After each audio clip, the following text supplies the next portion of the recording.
What is racism, and is Obama a racist? I asked George Stephanopoulos what is racism, and he said it was a good question. But then when I started to lead him to an objective definition of racism, he stopped answering because he realized that he disagreed with an objective definition of racism. The last question that I asked him was, if you conclude that somebody has bad character because they're black, is that racism? Now that's a very softball question. I thought everybody agreed on the answer to that question. But he wouldn't answer, and it's great TV to watch him struggling because he wants to answer on the one hand and not on the other. Anyway, check that interview out. What is an objective definition of racism? Well, probably everybody knows, at least not, maybe not explicitly, but it is when you use race as a factor to evaluate another person's merits or character instead of focusing on the facts. That's racism. What is it not? Well, what's the opposite of being racist? Well, when you judge people based on their actions and their character. For example, if you judge them based on the way I judge them, if they are rational, productive, if they respect other people's rights, do they initiate force against other people, or do they respect them? Are they peaceful or aggressive? Do they have integrity? Do they have honesty? Are they just?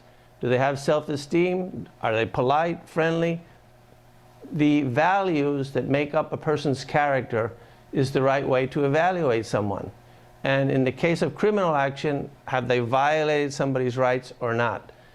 That would be a proper way, as opposed to the racist who he makes a judgment based on the race. So if he prefers the black race and the person is black, then he's in favor of that person, he supports that person. The racist basically is making several mistakes, but one of them is he is not judging people individually. He does not judge the individual person. He identifies the group from which they come, either the white race or the black race or the Asian race, and then he makes a judgment based on that, on the group from which they come. He's a collectivist. He's a groupist. He doesn't judge people based on their individual actions. So the racists will have a certain adherence to a particular group. It could be a white race or the black race, it doesn't really matter. And he identifies with that group and is against or will be favoring or not favoring the group that is against his group. So it's my group versus your group. Why is racism a mistake? Well, it's obvious, because the group from which you are a part does not determine the actions that you take. Your race does not determine your actions. You can be a good person if you're white or a bad person. You could be a good person if you're black or a bad person. The character traits that I spoke of before are not determined by a person's race. That's why racism doesn't make any sense. That's why it's a mistake. It's an epistemological mistake. It's trying to use something that you can see easily, the color of someone's skin, and thinking that just by looking at their color, you can know what their character is, what their actions have been, etc. It's like looking for a shortcut going to nowhere. There is no easy way to know a person's character, their merits, except focusing on the facts. That's it. That's the only way. And the racist is basically wants an automatic, easy way to know how people are. So that is his epistemological mistake. And that's why it's always a mistake to be a racist, because race does not determine your character, your values, or your actions. Each individual is free to choose to decide how to act.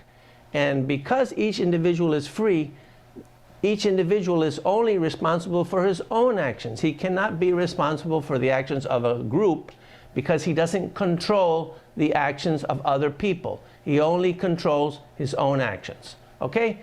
So, is Obama a racist? Well, let's examine some facts. Does he support affirmative action? Well, that's obvious. Obviously, he does. Is affirmative action a racist policy? Is it founded on racism? Well, do they use race as a factor to evaluate a person's merits of entry into a university, for example, or their merits to be awarded certain benefits under set-aside programs? Yes, they focus on race. What should be an irrelevant fact, they use it to make determinations, legal determinations. That's why affirmative action is institutionalized racism. It's legalized racism. And of course, it's a mistake for all the reasons we already mentioned. So, this is one thing that we know about Obama, which would lead us to the idea that he's a racist, that he's infected with the ideology of racism. Here, let's examine his speech that he gave on Friday. And I think you can get an index into his mind and insight into his mind. He says to us that at one point he said, Trayvon Martin could have been my son. What does he mean by that? Does he mean that Trayvon Martin's values are the same as his? No. He means that Trayvon Martin is black. He looks like him. If he had a son, the son might look like Trayvon. That's what we call racism, because you are identifying the person's race as the key factor to determine what kind of person they are. He's focusing on the person's race. When he says, I could have been Trayvon 35 years ago. Really? In other words, you were in trouble in school, dropping out, having fights. That's the kind of boy you were at 17, Mr. Obama? Really? I don't know that much about his past history, but I kind of doubt it. It doesn't strike me as being that kind of person. So, why is he saying these things? Because he's focusing on the person's race, and that is the key factor that he uses to identify, to know if somebody is in his group, if he's like him or not like him. That's a racist viewpoint. Now, let's see some other facts of the interview. Why did President Obama make this speech? He tells us right in the beginning. He wants to establish the context. He wants to explain why the people responded the way they did and why the people feel the way they feel. Now listen carefully. Who is he referring to when he says people? Well, he's referring to his people. He's not talking about the American people. He's talking about his people. Which people? The black people. That's what a racist does. They identify groups.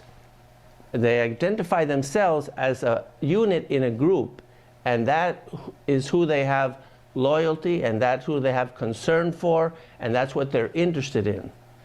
So, for example, President Obama tells us in the speech that the whole speech is for one purpose: to look for avenues of success for young black males. He doesn't say young males, he says young black males. Why is he concerned with the black males? Why isn't he concerned with the unemployed white males, with the aggressive gangster wannabe white males, with the white males that have bad values, with the white males that are going down the tubes? Well, because he focuses on his group, the race with which he identifies. That is a racist position. Another example is the way he dealt with the professor and the cop some years ago, where he immediately jumped to the conclusion that the black professor was right and the white cop was wrong. Now, that's what racists do.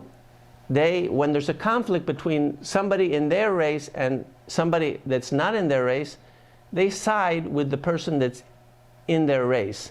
It's like my country right or wrong, my race right or wrong. It's a mistake because it's a departure from an analysis of the facts and what matters about people, which is their character. Like Martin Luther King said,